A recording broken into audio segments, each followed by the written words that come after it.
Good evening. Take a drink of my water first, that usually helps. Good evening. You are live with another episode of the UK Colts Fans podcast. Tonight, my co-host will be joining me, Xavier. He will be here pretty soon, I will imagine. To be honest, guys, we are just going to talk football. The frustrations of the off-season being so long, it can be extremely annoying and very tedious. You know, we are counting down days as quick as we can, but that doesn't make it go any faster. And yeah, just Q&A. If anyone watching the video has any questions about football, Colts, UK Colts fans in general, the season, just please comment and let us know. So yeah, as I'm waiting for my co-host, I'll just like to, give a quick shout out to, as you can see, Colts Law with Lawrence Owen. Go and check him out on YouTube. He's a great Colts YouTuber. He does a lot of work and he works hard for it. I actually won this jumper in a competition of his he did. Just say it's great, man. It's good material. It's nice and warm, which I shouldn't really be wearing because of considering how warm it is. But yeah, no, big shout out to Lawrence for doing that. Yeah, so we're just going to talk football, etc. Now joining me, you guys know him very well. He's my co-host. Xavier, how's it going, bud? I'm doing good. How you doing, Harrison? Yeah, not too bad, not too bad. What's the weather like over there? It's been all right. A little rainy the last couple of days, but fairly good overall. Good. It's been hella muggy over here. Very hot. Anyway, today, man, just nice chill stream, talk about football. That's all we can do, really. I saw your tweet the other day. Just when's the season going to start? It feels like it's been forever, doesn't it? Yeah, it's dragging on. I've watched that Baltimore film probably 7-8 times now. It's just getting tedious at this point. There's only so many times you can break down the same lineman. Yeah. Anyway, as we say, nothing too interesting's happening in the footballing world. Just a countdown to the preseason, I suppose. I suppose the main news at the minute is, where is it? Stephon Gilmore has not turned up to minicamp with 1 year left on his contract. Does that mean the end of the time in the Patriots for him? That's a good question. This is the first time I'm hearing about that. I looked through Twitter today, didn't see anything, but that's alarming. If you're a Patriots fan, Stephon Gilmore was a Defensive Player of the Year, 2 years removed. Excellent corner, in my opinion, a top 5, top 7 guy. So if you're the Patriots, you really want that guy to show up soon because he is an excellent player. Yeah. He's got 1 year left on his contract. When a player, when a player pulls this sort of move, this power move, it really is a standoff between what a player thinks he's worth and what the GM thinks he's worth. It seems like the sort of shtick that Bill Belichick ain't going to stand around for and he's probably going to get rid of him. Yeah, I would say Bill Belichick's hardware case is a little too big for one guy to really, tug on his string just a little too much there. That being said, Stephon Gilmore is a great player. Don't get me wrong. I'm not giving him any flack. But when you're a Patriot, whenever you're under the Bill Belichick, I'm going to say regime here, you fall in line. That's really what you got to do. He's a no-nonsense coach. He's a guy that, timing is everything for him. Chemistry is everything for him. Players getting along is everything for him. And if one guy's going to, ruffle the feathers of everyone there, I don't think Bill Belichick, like you said, would would really stand for it. What would be a great fit for Gilmore? I mean, obviously, everywhere would be a great fit for a player of that talent, but what's a realistic fit? A team with high cap space. He's got a pretty big contract. He's a well-paid man. There's a few other things. He can really do anything if you want. He can play zone. He can play man. I think any team would really be lucky to have a Stephon Gilmore because he is a true number one corner. There's not many in this league. Maybe 8 to 10. That's stretching it. Somewhere around there. So. Any team, like I said, with cap space, the Colts, if Chris Ballard wants to spend a little, it'd be a great addition. But realistically, I could see maybe someone like the Texans picking him up. They got a lot of cap space. They got a lot of, they need a lot of help on that defense. And I feel like he would be the perfect fit to come over there, mostly because their corners were really, really bad last year. Did you? You don't live under a rock. I'm guessing you saw the Julio Jones trade to the Titans. Has that put you on a bit more alert with the Titans, or are we still not worried about them? That's a good question. That's a question that's going to be answered during the season now. But yeah, I love Julio Jones, man. Julio Jones is an excellent player. Maybe my favorite receiver ever, other than Ty. He's just a prolific player. He is, one of the best athletes to ever live, and not only one of the best athletes. He played the receiver position at 230 pounds and just could dominate. Watch this guy go for almost 300 yards receiving in one game in the playoffs. Now he's a crazy player. He really is just a crazy player. That being said, there's a few. He's 33. He's not exactly in his prime anymore. He's had some injuries recently. So that remains to be seen. That's why I said it's going to take until the season to see. But if he is fully healthy, we're going to really have to pay close attention to him and A.J. Brown. And that's going to be a tough task for our secondary. Yeah, and a secondary that struggled at times last year, got a bit exposed. We know our weaknesses. And losing, I won't say losing, but with Anthony Walker having to move elsewhere to progress his career. That's not a bad thing that can happen in football because Walker was never going to be the number one linebacker with Darius Leonard there. So it was just time for him to go somewhere else and try and become that number one linebacker. With that sort of like leadership and chemistry gone in that role, do we think Bobby Okereke is capable of filling them boots this early on in his career? That's another good question that is remained to be seen. I think Bobby Okereke is an amazing athlete, and I think he has gradually progressed over the last couple of years he's been on this team. I've seen him go from being kind of just this raw athlete to being a guy that can diagnose, run/pass, just kind of a guy that can do it all at his position. And I've been really pleased with how well he's came along. So I think Okereke can step up and do that. He might not bring that, that voice in the locker room that Anthony Walker did, that Darius Leonard hated losing. But I think that he can step into his role and, fill it adequately. Yeah. It's going to be a tough season. It always is a tough season in the NFL. 17 games, that's a long call. But one of the best matchups, is coming week 2. Quentin Nelson and Aaron Donald. I know the fans want to see literally just them two snap it and let them two go at each other for the full game. Coaches don't do that. Coaches are going to swap and change and try and go for the weakest link. But, man, that's exciting, isn't it? I know the season's a long way away, but that's what we've got to look forward to. That's what we've got to hold on to.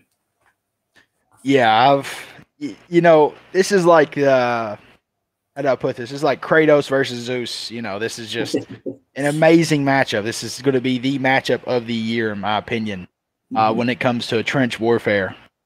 And I'm sure, before the week and after the week, we're going to see a lot of clips, a lot of highlights. But like you said, I think they're going to be putting Aaron Donald over Mark Glowinski more than they would put him Quentin Nelson just to get, that more favorable matchup. But it's still going to be fun to see Donald versus Nelson whenever we're strong side on that left side.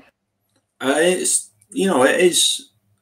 If you're Frank Reich, you're going saying to someone like Mark Glowinski, Braden Smith, if they do put Donald up against you, pancake him. Absolutely put your name in the ground here, because this is a chance for someone who Colts fans, we know how good Braden Smith is. We know how good Mark Glowinski is, but the rest of the league doesn't. Yeah. Braden Smith, Mark Glowinski, one of the most slept on guard tackle duos in the league. I mean, the numbers speak for itself. You saw how well we ran the ball. You saw the statistics. You saw the gameplay. I mean, Mark Glowinski, Braden Smith are just two mean individuals on our offensive line out of 5. And it's going to be fun to see, because keep in mind, as good as Aaron Donald is as a pass rusher, as a run defender when he plays against league average or better run blockers, he doesn't have that much success. I'm not saying he's getting pancaked. That's not happening to him. Mm-hmm. But he's not having the success he does against people that aren't that good at run blocking. He can only do so much at a 6'1", 280-pound frame. When he sees a Mark Glowinski who's a 6'3", 6'4", 320-pound frame, or Quentin Nelson who's a 6'5", 330, 335-pound frame, that's a complete different ball game. That's just you can do so much with these people that are smaller and can't move, or that size and can't move. But when you play against people that are that size and as athletic as our offensive line is, that's going to pose a real issue for you at the size Aaron Donald is. Yeah. And it's no secret, the Colts drafted to bolster up the D-line, taking Kwity Paye and Deo. I'm just going to call him Deo because I always murder his last name. First and second, 2 defensive end. We know what Kwity Paye can do. Okay, nobody's doubting that. We've all seen the tape. We all know he's and love the story that he's had through his life of upset, war torn. Just the pure fight he's had to do to get here. But what can, and I know you probably look at tape a bit more, but what can Deo bring to the table? He is one of the most athletically gifted and highest motor players I've seen us draft in a really long time. He is 6 foot tall, 6'5", 295 pounds. He's kind of like a DeForest Buckner Jr. Now that's a lot of praise. I understand that. I do that a lot. I'll compare the players we got to other players, but I see that a lot in him. He gets off the ball ferociously. He's fighting every second of the play. He reminds me of Gregory Rousseau just a little bit, because Gregory Rousseau's the same way. Now I think Deo's he is a much better athlete in my opinion, and he's much stronger. But Gregory Rousseau, the thing about him is he will get off the ball and he will fight until the whistle blows every single play. And that's the same thing with Deo. That's the one thing I love about him. And that just brings another aspect to this defensive line, because once DeForest Buckner comes out, you put Deo in at that 3 tech, and he's going to be doing the same thing as DeForest, just getting off the ball, being physical, changing that line of scrimmage, and just playing out, disrupting. Yeah. Oh, excuse me.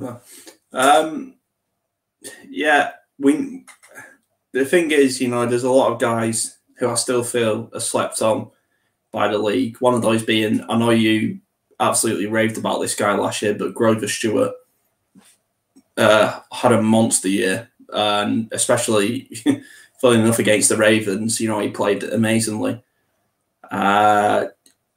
Just what's it do to someone who is looking to have a career year when 2 young, very talented rookies are brung in?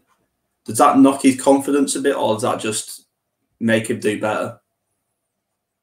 Well, I think Grover knows exactly what he is. That he's the 1 tech. I don't think either of those guys pose a real threat to him, at least, unless they plan on, knocking DeForest Buckner down there. and putting, Deo at that 3 take. But I don't think they want to do that. I think Deo is coming in as a project. I think they want him to play that other defensive end alongside Kwity Paye. Okay. So we can see that, Kwity Paye, Deo, DeForest Buckner, and Grover Stewart front four. Yeah, that would be mean. That would be vicious. Oof. I hope it works out because it just sounds fantastic, Who do you even block on that situation? Just close your eyes and hope for the best. Yeah, you gotta say your prayers coming into that game because that's going to be a rough game.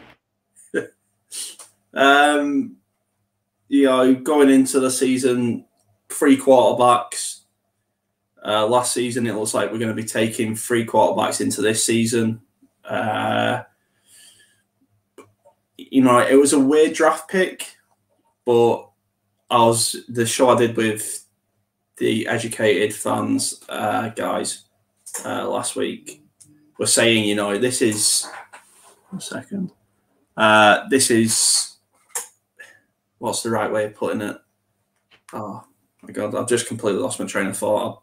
I got my eye half on something else and 3 quarterbacks. That was it. Okay, so it's going to be competition, especially for Jacob Eason, who we all thought was set in at the 2 pick. At the backup QB job. But Chris Ballard says don't reach for a need because you end up with 2 holes on your team. Was picking up Sam Erlinger, that sort of thing. He felt it was too high to reach for priority, or was it best man up sort of? What's the thinking? That's what I'm trying to get across. What's the thinking in the draft room? Yeah, I think only Chris Ballard knows that one because I have no clue what that pick was. In that situation, I feel like we got a lot of needs. I guess with Carson Wentz injury history and Jacob Eason being a question mark, I guess you got to go get another guy. I think that might have been the mentality there. But, in my shoes, I would have probably selected a different player, maybe picked up a different guy from the free agency, someone to come in at league minimum and be that 3rd QB. But, hey, more power to him. I like Sam Erlinger. I think he has a great story. I think he has something to play for as well. Been watching his offseason struggles and stuff. So I really like the pick, and I hope he does great if he does get to play here at Indy. Yeah, it will be nice, and he does seem like a bit of a project. Talking about QB1, it's unless something freakish happens between now and the opening day, it's going to be Carson Wentz. Excited because we talk about famous connections. Obviously, Peyton Manning had Reggie Wayne, Marvin Harrison, Adrian James, them guys. Andrew Luck had T.Y. Hilton. Who do we think Carson Wentz's favourite target is going to be? Phillip Rivers, he spread the love, but he loved Mo Alley Cox towards the end of the season. We know Carson Wentz likes to sling it. T.Y. Hilton's the route runner.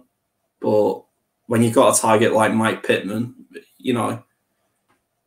who's the favourite target going to be this season? Yeah, I think you just said his name. I think it's going to be Michael Pittman on this one.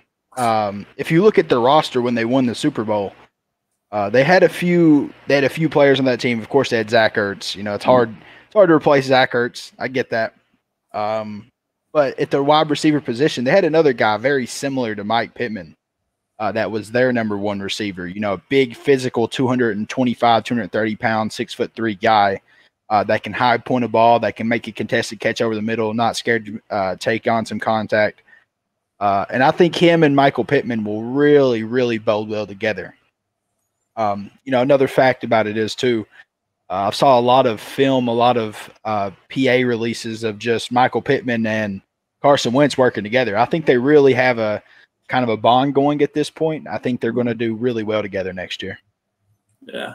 I mean, for me, we're not asking Carson Wentz to come in and be Andrew Luck. I see all the comparisons already. We're not asking Carson Wentz to come in and save a franchise from being the laughing stock. This is a really unique situation for a quarterback. I mean, just maybe the closest example I can think of is Tom Brady going to Tampa Bay. Is that we've got the team where the quarterback doesn't have to be all-star quarterback, you know. This is such a unique situation, isn't it? Yeah, absolutely. I think you're spot on with that comparison right there, actually. Yeah. That's exactly what I was talking to one of my friends about a couple of days ago with this Carson Wentz situation. You know, he's coming over here to a team that he doesn't necessarily have to be Superman to win here at all. He don't have to do that. He just has to play adequately, and this team around him will be successful. Yeah. Especially, it's just, this is an exciting team. This is why it's so frustrating that the offseason is so long, because I just want to see this team in action. Yeah, you know, this is the first time I think that I've seen, or I think this is the first time I've been truly excited for a Colts team in the last, you know, since Luck retired pretty much. You know, it's been a while. You know, once Luck retired, I was just kind of down. I was down in the dumps about this team, you know, and I always hanging on hope to, we might be good. You know, Brissett might be the guy, but, you know, I never really believed that. And when Phillip Rivers came over at the same time too, I was like, well, it's Phillip Rivers. He's been balling his whole life. You know, he might have 10 kids, but he can probably still get it done. But now we got Carson Wentz coming in, who we've seen be an absolute MVP level player under the same coach who was coaching him in Philly. It's like destiny almost. You know, I don't even believe in that, but, you know, it's like things just aligned for us Colts fans. And now we got something to really be excited for. Yeah, for me, it feels like the most complete team, right, since we won the Super Bowl back in 2006. We don't have every position isn't elite on this roster. No, but do we have a weakness? Not really. And it's just, it's just crazy, because this is, like you say, it just feels like the most complete team that we've seen in Indianapolis for a long time. Yeah, I wouldn't say this team has a weakness. I've seen a few people critique our cornerback number 2, but I don't think people understand that Rocky Sin really wasn't completely detrimental. There was just spots where he would be a little too handsy, he'd get calls, but he hasn't been like, he's only been burned one time in like 21 months or something like that. So, some crazy statistic like that. It's not like he's just catastrophic. He's just not, Marlon Humphrey. He's not a guy that he can be that. Don't get me wrong. Rocky Sin has incredibly long arms. He's an incredibly physical guy, 2-time state champion wrestler. Sets the edge over there. He's a perfect player for that cover 2 scheme we run, as he plays in the flats, and he can hit a tight end if he comes to the flats. He can hit a running back if he comes out to the flats. Mm-hmm. We're not worried about him. Same with Xavier Rhodes on the other side. That's why I love this cornerback duo. But people just want to critique him like he's just, a dog. He's not that. They act like he's just not a good player, which, that's just not true at all. Rocky Sin is a very good player. He just has a few things in his technique he really needs to clean up. Yeah, I mean, players can develop at different rates, and, that's okay. I mean, let's be honest, Rocky Sin wasn't everyone's favourite player last year. Would be an understatement, but give the guy a break. Even all the greats have bad years. Peyton Manning had a bad year. Andrew Luck had a bad year. It's just, this is the way of football. Everyone's going to have a time where they're not the best player at their position. And for a rookie cornerback, that's a hard life out there, defending these receivers, tight ends, running back who are getting faster, stronger, and fitter. Yeah, it's a struggle. I think that being a cornerback is the hardest position in the league with today's new rules and stuff. 20 years that might not be the case, but today it's definitely it distinctly looks like the hardest position to play. There's just so many people. There's just so few elite corners nowadays.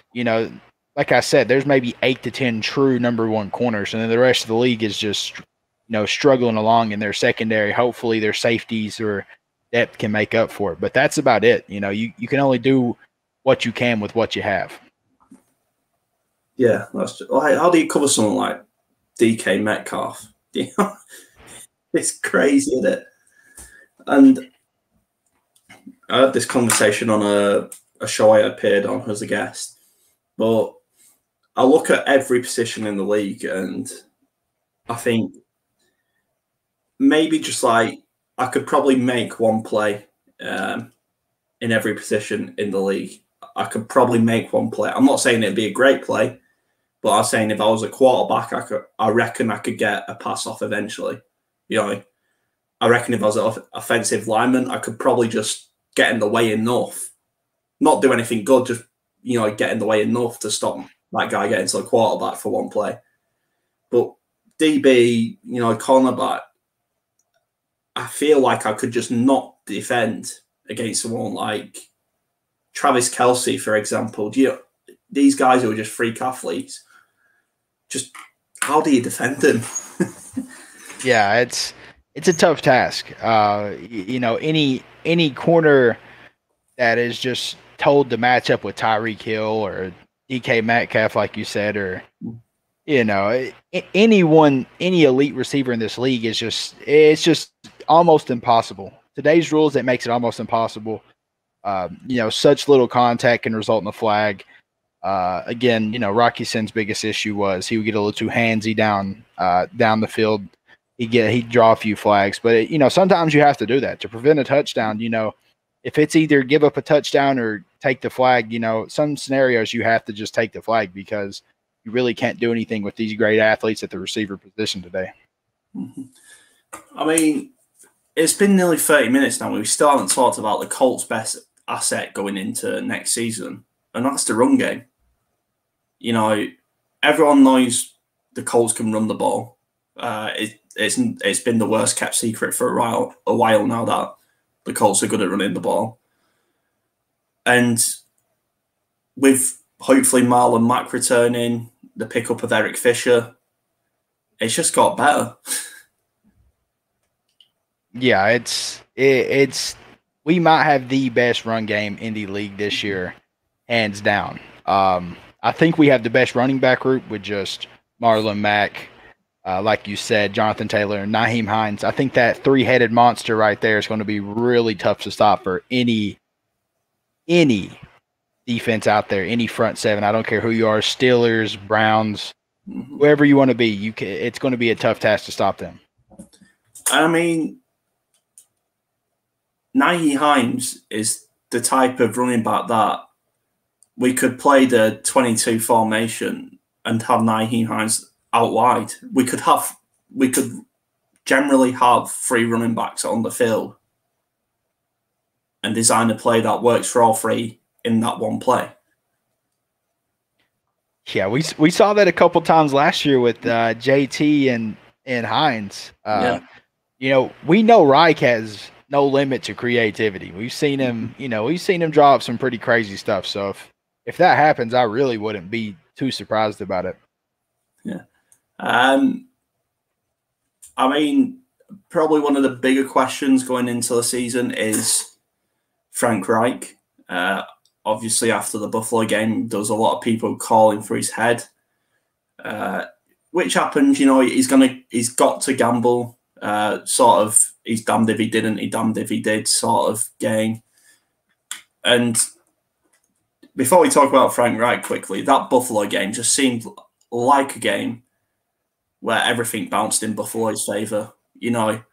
What sort of game does your player, get a sack fumble, the ball go backwards 15 yards, and a Buffalo player pick it up? In what other game has that happened?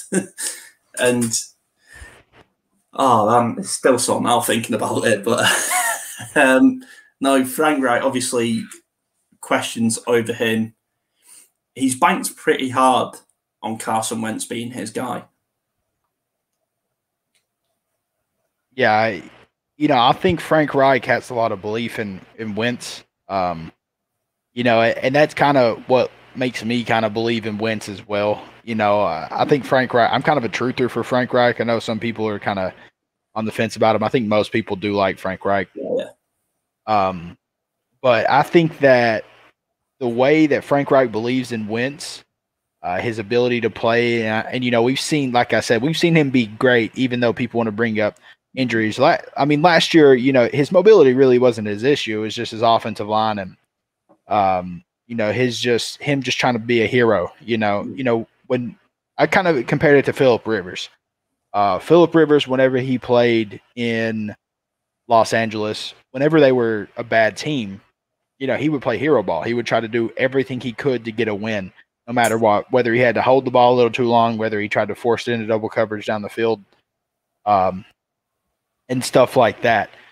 And, what I saw a lot last year when I watched the Eagles film was that Carson Wentz was doing that same thing. He was just trying to be a hero. I think it's a good thing to get out there. I don't think he should pick up on them traits. I think he should go somewhere where he's going to be able to be comfortable and make plays without trying to be Superman. Yeah. Colts loyalist 567. Nice to have you back in the show, man. It's good to see fans coming back. Don't you feel with Carson's mobility and our running backs will make it nearly impossible to stop our fourth and short plays? Yeah. It's very nice not having to have a quarterback just to make them fourth and short plays, and paying $25 million a year to do so. And just with Carson's mobility, in that sense, he is Andrew Luck. He's a big quarterback who can get his head down and get that 1 yard sort of sneak play. But out of them fourth and shorts, with our running backs, we could also gut run it, we could RPO it, and just like Xavier, like you said, we know Frank Reich's creativity is just,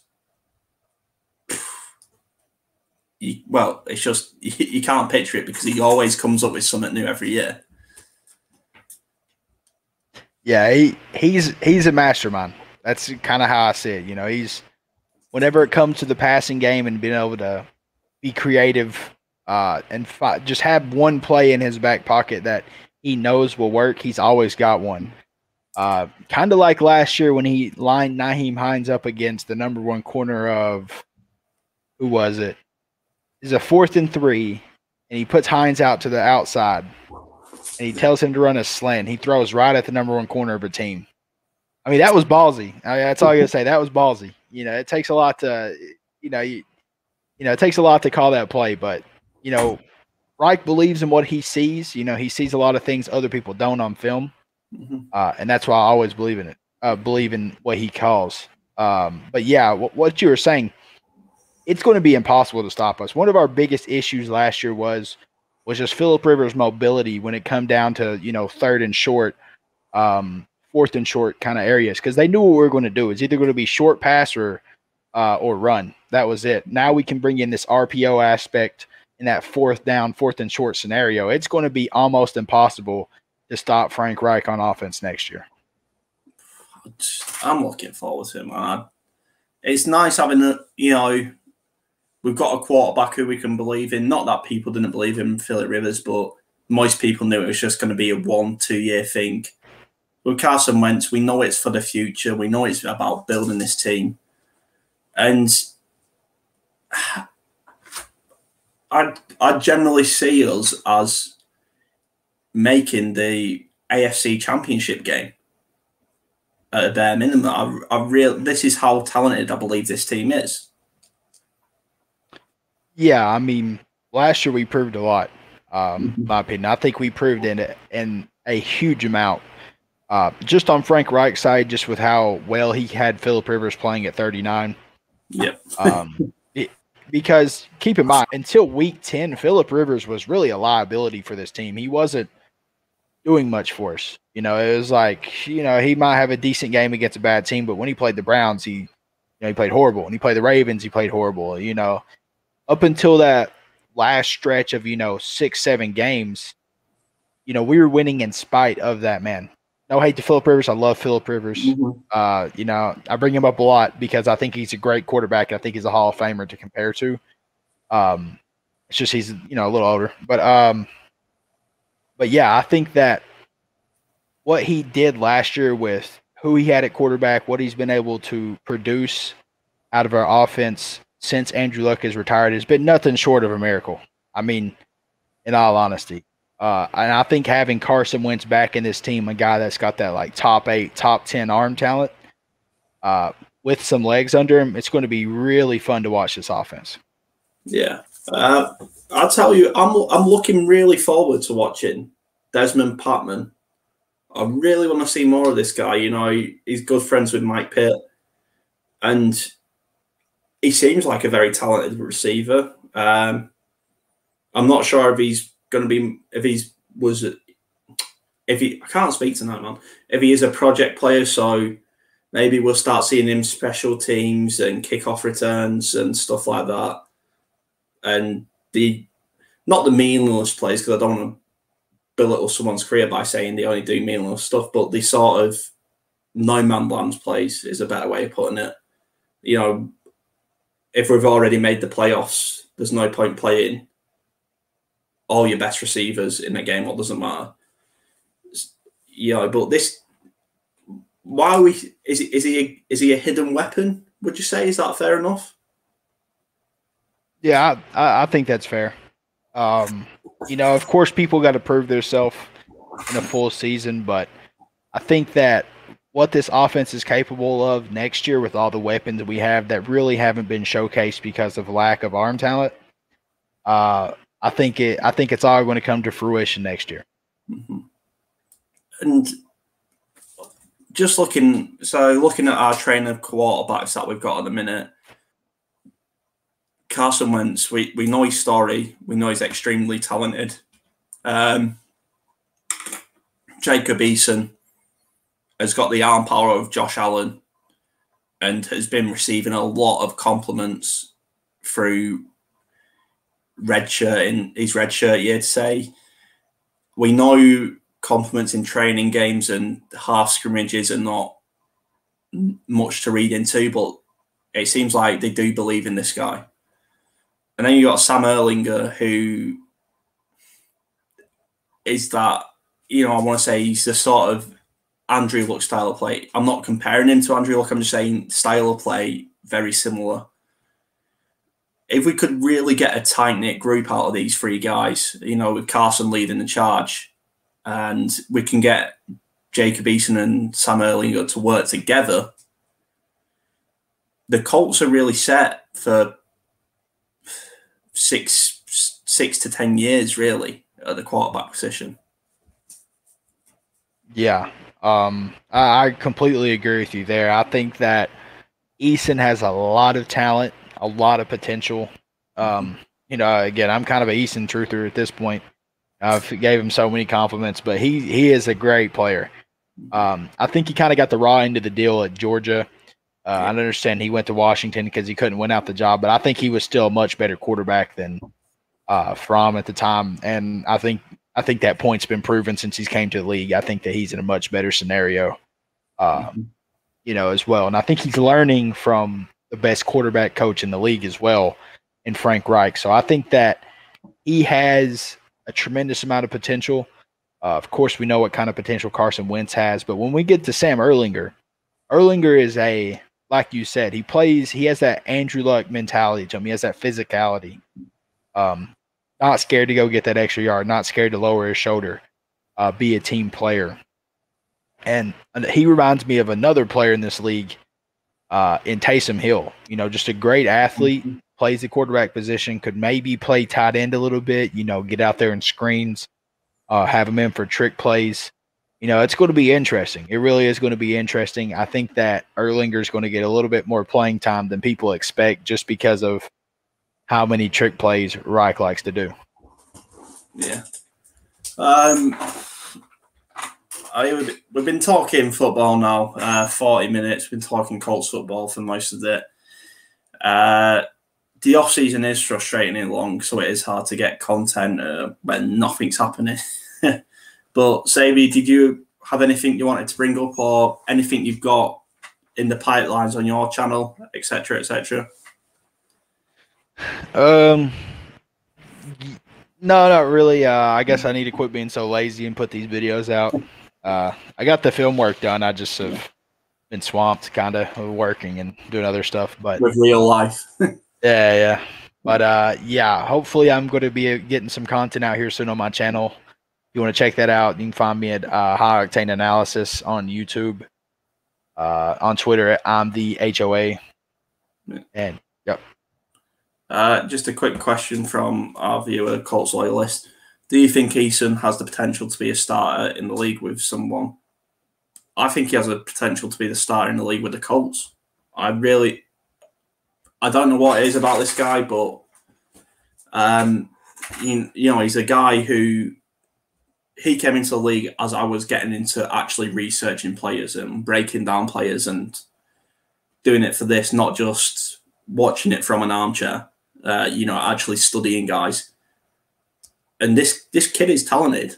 This kid is very talented, and there's no better place to be a quarterback than in Indianapolis. Yeah, I agree 100% with what you just said there. I think that, the scenario he came into has been pretty much picture perfect. As a quarterback who is a raw prospect, humongous arm, second strongest arm in the league according to speed tests. Check it. Josh Allen, number 1 at 63 miles per hour. Jacob Eason, number 2 at 62. They both have cannons. I mean, just absolute cannons for arms. And I think Eason, like I said, getting to learn under Frank Reich is just the number one thing that could have happened for him. I think Ballard saw that as well. I think that's why Ballard drafted him. And hopefully, the only issue I ever heard about Eason was that he had work ethic issues. It's the only thing I think I ever heard about him. But, when he got on the field, it never looked like he had work ethic issues. He always balled out. He always played well. So that remains to be seen. All the things we're hearing from the Colts organization is good. Whenever we lost Phillip Rivers, he said he could step up and start. So he wants to be a leader. He wants to be a player. So I have no reason not to believe that he could be great in this league somewhere. No. Anyway, just before we go, I just want to give a quick shout out. We are over 80 subscribers now on YouTube, over 2,000 followers on Twitter, and I think we're over 100 on Facebook and Instagram. To people watching and people who are going to watch this, it generally is, it's nice to see that we're not just, talking crap, that you actually like what we do.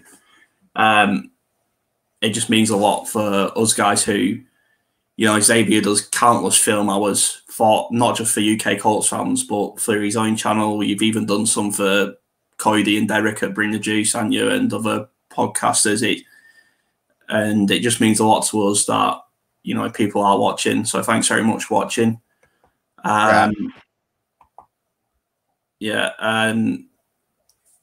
We've got a new graphics designer on board, Adam, for UK Colts fans, who is doing, like the thumbnail you would have seen, doing new stuff, working with a team to come up with really exciting stuff for the fans. On that being said, it's been a great show. Let me just check something. Yeah, it's been a great show. I can't thank everyone enough for watching. We've been UK Colts fans. To my right, it's been Xavier. Xavier, I will say your stuff, but everyone knows it by now.